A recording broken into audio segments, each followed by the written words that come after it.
Salut, c'est l'heure de Comics in Motion. Aujourd'hui, on va revenir dans le temps pour parler d'une énorme saga. Non, sérieusement, vous pouvez limite faire votre muscu avec Earthfix. Un univers dans lequel Captain America est un vieil homme se baladant uniquement avec un drapeau américain, oui littéralement, où Thor est une femme, ou encore Wolverine est bedonnant. Ça fait rêver, hein.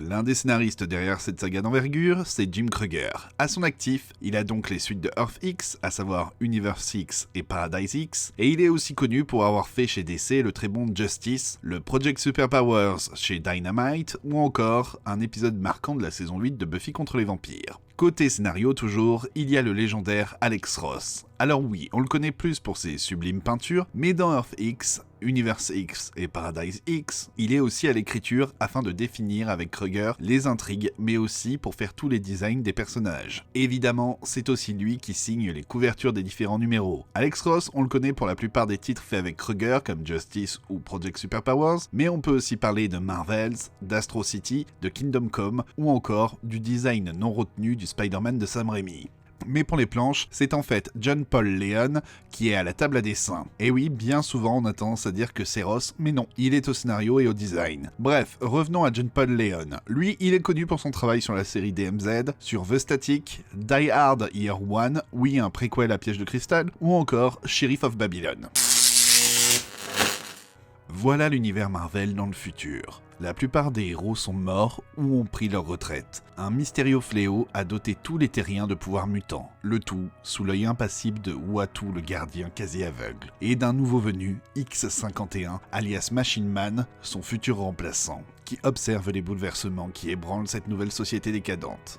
Le tout premier numéro de Earthfix est sorti en mars 1999 aux États-Unis chez Marvel Comics et en juillet 1999 en France dans le magazine Marvel chez Marvel France, l'ancêtre de Panini Comics. Au total, Earthfix comprend 14 épisodes. Par la suite, Earthfix aura le droit de ressortir en 100% Marvel en 4 tomes, puis en omnibus, avant de se voir réédité récemment sous la forme de 2 omnibus reprenant toute la trilogie X, à savoir Earthx, Universe X et Paradise X.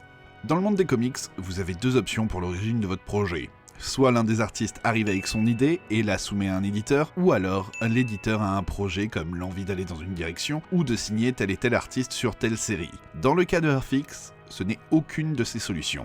Un peu avant Earthfix, Alex Ross a fait Kingdom Come pour DC Comics, et cette vision d'un futur possible a été un véritable succès. Du coup, quand Ross est invité en 1997 dans le magazine Wizard, le plus grand magazine papier qui parle de comics, oui, depuis internet on a dit bye bye à Wizard, hein. L'équipe de Wizard lui lance un défi, prendre ses crayons et imaginer ce que les personnages Marvel donneraient dans un futur sombre à la Kingdom Come, où tous les personnages auraient des pouvoirs, et de voir comment les héros évolueraient en devenant des gens lambda. Le tout aurait pu s'arrêter là, mais le numéro en question se vend super bien, tellement bien que le numéro est épuisé. En 1999, Wizard et Marvel se mettent d'accord pour ressortir le tout sous le nom de Earthx Sketchbook, lui aussi finit par être épuisé. Vu l'engouement des fans, Marvel demande à Ross de créer une histoire autour. Et voilà, Earthx est né. D'ailleurs, chose marrante, Earthfix avait été pensé comme étant le futur officiel de l'univers 616, l'univers canon des comics. Du coup, toutes les aventures qui arrivent au Fantastic ou à Spider-Man devaient conduire à Earthfix. C'est déjà ce que devait être l'univers 2099 dans les années 90, et comme pour 2099, ça ne tiendra pas la route. Lors de ma première lecture de Earthfix dans le magazine Marvel, j'avais détesté. Je ne sais même plus si j'étais allé jusqu'au bout ou si je sautais certaines parties. Je trouvais ce comics bien trop bavard, je n'avais pas les références à plein d'éléments, par exemple je n'avais aucune idée de qui était Luke Cage, ou Cléa la compagne du Doctor Strange, ou encore X-51. Mais bon, comme j'étais abonné au magazine, j'ai tout reçu. Ouais, à l'époque, on pouvait s'abonner et recevoir nos comics dans nos boîtes aux lettres. Ah, c'était le bon temps ma petite dame. Puis des années plus tard, l'encreur Bill Reynolds est venu à la Comic-Con de Lyon et me penchant un petit peu sur son travail, j'ai redécouvert mes épisodes de Earthx que je pouvais lui faire signer. Et du coup, je les ai relus. Et là, ça fait bim bam boum. Le Big Bang. J'ai enfin compris à côté de quoi j'étais passé. Allez, je suis sympa, je vais vous expliquer pourquoi Earthx c'est cool. Le personnage principal de Earthfix, c'est bien Aaron Stack, connu sous le nom de Machine Man ou X-51, l'androïde qui rêvait d'être un humain. Il est téléporté sur la Lune par Uatu, le gardien désormais aveugle, qui se cherche un remplaçant. Il va devenir nos yeux candides, à nous lecteurs, en nous expliquant l'état actuel de l'univers Marvel, et c'est lors des dialogues avec Uatu qu'on va comprendre ce qui s'est passé au cours de toutes ces années auxquelles nous n'avons pas assisté. Chaque numéro de Earthfix se focalise principalement sur le destin d'un personnage de l'univers Marvel, ses origines et son présent dans Earthfix. Ainsi, le premier numéro s'intéresse à Captain America, le second aux 4 Fantastiques, et ainsi de suite. Et je dis bien principalement parce qu'on a une narration imbriquée. On saute assez fréquemment à d'autres personnages au sein d'un même épisode, afin de montrer que le gardien doit tout observer en même temps. Et je sais que c'est un des éléments qui a pu poser des soucis à certains lecteurs, mais une fois qu'on a compris ceci et qu'on prend le tout comme un puzzle à résoudre, ça va bien mieux. Cette structure permet de mettre en place les différents éléments de l'histoire un par un, tout en donnant envie de découvrir ce qui est arrivé aux autres héros, comment leur vie a évolué et ce qu'il reste d'eux dans la situation actuelle. Et chaque évolution des personnages est assez imprévisible. Qui imaginerait Wolverine devenir un vieux bedonnant passant ses journées devant la télé, que Spider-Man a abandonné son costume, que lui aussi a grossi et est totalement désabusé, que Iron Man pourrait être le héros de Je suis une légende, ou que Hulk se balade en culotte courte avec un jeune Bruce Banner sur les épaules. Et je ne vais pas vous citer le destin de tout le monde pour vous laisser le découvrir. Mais dans l'ensemble, ils ont un point en commun. Les choses n'ont pas bien tourné pour eux. Dans un monde qui ne comporte plus que des gens à pouvoir, des mutants, qui a encore besoin de super-héros? C'est pour ça par exemple que les X-Men n'existent plus, puisqu'il n'y a plus à lutter pour une coexistence pacifique. Et aussi parce que Ross n'aime pas trop les X-Men. Mais bon, personne n'est parfait, hein. Toutes ces modifications ont un sens profond dans l'histoire du personnage. L'homme hors du temps redevient vieux, l'homme de demain prisonnier de sa propre technologie pour rester humain, le géant Jade qui a réussi à séparer l'homme de la bête tout en les faisant vivre en harmonie. D'ailleurs, en parlant des personnages, c'est dingue de voir le nombre d'entre eux qui font une apparition longue ou non, ou alors qui sont simplement cités en annexe. Vous allez certainement en découvrir ou redécouvrir certains, tellement Ross et Kruger sont allés fouiller loin. Comme on revient sur le passé de l'univers Marvel, sur les origines des super-héros mais aussi sur leur futur, ça rend l'écriture très dense. Car avec Earthfix, les auteurs se basent sur un élément, la continuité. Oui, j'ai dit le gros mot qui est devenu la bête noire des lecteurs. Pire, les deux scénaristes décident d'utiliser la continuité et de lui donner un sens en justifiant tout ce qui s'est passé dans l'univers Marvel depuis ses débuts via leur histoire. Que ce soit l'apparition des êtres humains, celle des héros, de leurs pouvoirs ou des événements les plus marquants. Quand on est fan de l'univers Marvel, c'est un plaisir de voir les connexions qui sont faites et de voir que les pièces du puzzle s'emboîtent bien. Du coup, un reproche souvent fait à Earthfix est que son scénario est trop complexe, mais c'est une des conséquences de vouloir traiter l'univers Marvel en entier. En fait, 3/4 de l'histoire n'est vraiment qu'une longue exposition nécessaire pour comprendre le dénouement et les enjeux de chacun. Et pour ça, c'est déjà une œuvre unique, et l'autre point qui le rend unique est à quel point elle est touchante. Les héros ont échoué pour une fois. Les choses sont parties de travers, et tout ce qu'ils vont faire, c'est essayer que ce ne soit pas pire. Et voir ce désespoir dans un comics de super-héros, c'est quelque chose d'assez rare, surtout chez les Big Two. L'autre élément qui m'a profondément marqué, c'est que Earthfix est une énorme déclaration d'amour à Jack Kirby. On revient sur la plupart des personnages que l'artiste a créés, que ce soit les plus célèbres comme les Fantastiques, Captain America, Hulk, ou même les plus obscurs comme les Inhumains, les Célestes ou X-51. Pour être totalement clair, Earthfix n'est pas fait pour tout le monde. Si vous ne connaissez pas bien, mais alors vraiment bien l'univers Marvel, vous risquez d'être perdu. Un peu comme moi quand j'étais ado. Du coup, oui, le titre est un peu élitiste, mais il donne tellement de plaisir aux fans de l'univers Marvel en créant une cohérence dans ce monde qu'on aime tant et sur lequel sont passés tant d'auteurs. On voit que les devoirs ont bien été faits, qu'il y a eu énormément de documentation, et c'est là que le choix de Jim Kruger semble évident pour aider Ross à raconter son histoire, tellement il est une encyclopédie vivante de l'univers Marvel. Pris dans l'histoire, on a la sensation que tout a un sens, mais quand on y réfléchit attentivement, on peut voir ici et là les fils de la marionnette avec quelques soucis de continuité, comme par exemple le fait que Uatu se fasse engueuler par les autres gardiens pour être intervenu face à la première venue de Galactus, alors que c'était utile. Et je suis sûr qu'il y a d'autres cas qui peuvent poser problème aussi. Mais est-ce que vouloir trop analyser l'histoire ne nous ferait pas rater le plus important ? Earthfix s'articule sous deux formes, le comics et ses annexes. Et oui, House of X et Powers of Ten n'étaient pas les premiers à nous coller des pages de texte à la fin de nos BD. Il s'agit à chaque fois de la retranscription d'un dialogue, principalement entre Uatu et X-51. Ces échanges sont l'occasion d'approfondir des éléments liés à ce que l'on vient de voir, de parler de personnages qui n'interviendront pas dans l'histoire principale, mais aussi de lancer de grands débats philosophiques et métaphysiques. Qu'est-ce que la moralité ? Est-ce que le bien et le mal existent? Quel est le but de l'humanité? Et même, qu'est-ce que l'humanité? Le combat n'est pas que sur le terrain, il est aussi celui des idées de deux personnes qui sont quasiment en désaccord sur tous les points. Alors oui, dit comme ça, on dirait qu'on va être en cours barbant de philo, mais ne vous inquiétez pas, dans le contexte de l'univers Marvel, c'est très intéressant.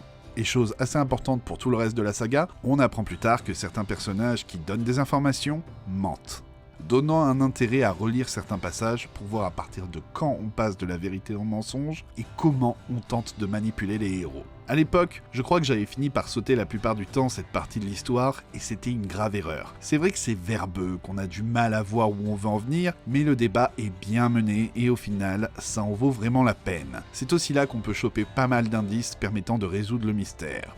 Du coup, pour accompagner tout ce texte, on a le droit au sublime crayonné d'Alex Ross, ceux mêmes qu'il avait réalisé pour Wizard et qui ont servi à définir les personnages.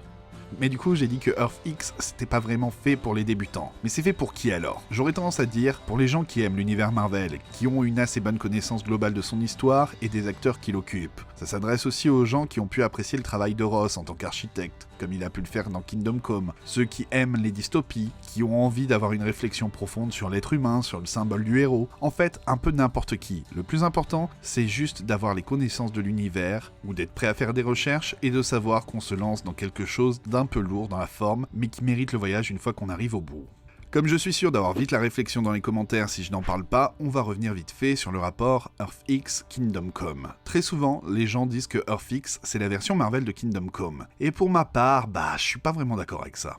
Et au passage, Kingdom Come, c'est top, hein. Alors oui, dans les deux cas, ce sont des concepts qu'Alex Ross a eu, qu'il a co-scénarisé, qui parlent du futur d'une maison d'édition, avec deux personnages qui discutent en observant l'univers, mais ça reviendrait à dire qu'un gratin dauphinois et des frites, c'est la même chose, parce que ce sont tous les deux des patates.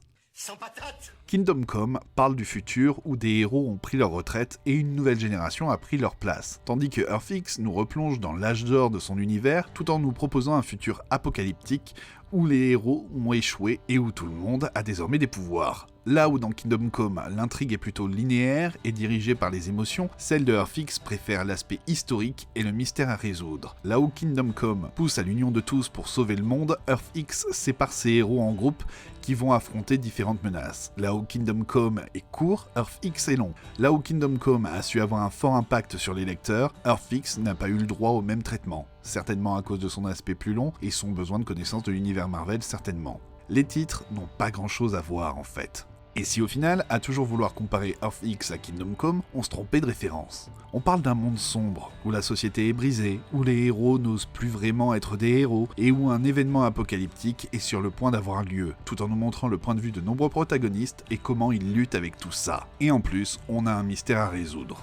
On a un comics assez long, qui rend hommage à son passé, qui n'est pas des plus accessibles aux nouveaux lecteurs. Ça vous rappelle pas quelque chose? Et si finalement Earth X était plus proche d'un Watchmen que d'un Kingdom Come? Sur pas mal de points, ça aurait du sens, non? Earth X a eu le droit à deux suites, Universe X et Paradise X, et même si le tout est toujours sous la direction de Ross et Kruger, je les ai trouvés moins inspirés que Earth X. Du coup, à vous de voir si vous avez envie de poursuivre après la lecture de cette histoire qui se tient en elle-même. A noter qu'une préquelle à Earth X est sortie il y a peu nommée Marvel's X, mais c'est assez dispensable. Il s'agit de voir l'évolution de Spider-Man et le sort qui est réservé au dernier humain sur Terre. Mais voilà tout. Du coup, Earth X n'a pas été le futur tant attendu de l'univers 616, mais bizarrement, pas mal d'idées de Earth X se sont retrouvées dans l'univers 616. Par exemple, Flèche Noire a libéré les brumes terrigènes un petit peu partout sur la Terre. Thor est désormais une femme Osbornite au pouvoir Monsieur Fantastique et Fatalis. Les Fantastiques n'existent plus et deux membres seulement sont encore vivants. Strange n'est plus sorcier suprême, c'est Loki qui est lié derrière tout ça. Betty est devenue un monstre et T'Challa et Tornade se sont enfin mariés. Le rêve de Xavier est mort et Cyclope a repris son rôle. Je m'attendais à retrouver du Alex Ross à l'intérieur et pas que sur les couvertures. Et à l'époque, ça avait été une forte déception parce qu'entre Alex Ross et John Paul Leon, c'est le jour et la nuit. L'un fait des peintures ultra réalistes et l'autre a un trait simple, épais, qui fait la part belle aux ombrages, avec pas mal de contrastes. Il arrive à nous faire des hommes forts, virils, mais très expressifs et des femmes qui dégagent beaucoup de charme sans aller dans la vulgarité. Je pense qu'à l'époque je devais même pas connaître Leon ou alors il ne m'avait pas vraiment marqué. Il faut dire qu'il se fait assez rare. Et en fait, avec le temps, j'ai appris à apprécier le style. C'est vrai qu'il n'est pas commun, mais qu'est-ce qui colle bien à l'ambiance? Earthfix, c'est donc une petite pépite de l'univers Marvel qui se mérite. Au premier coup d'œil, le tout peut paraître pas très sexy, mais une fois qu'on les feuille, on découvre une histoire captivante qui a le mérite d'utiliser la continuité à son avantage. Un comics un peu exigeant, mais qui donne en retour. Et même si elles ne sont pas du même niveau, ces suites ont le mérite de poursuivre l'aventure et de venir jouer avec d'autres concepts de la maison des idées. Une belle utilisation de la continuité, un récit riche, une vraie ambiance, plein de mystères. Un style graphique qui peut rebuter, nécessite une bonne connaissance de l'univers, peut paraître snob, de l'exposition, beaucoup d'exposition, parfois trop d'exposition, un peu compliqué par moments.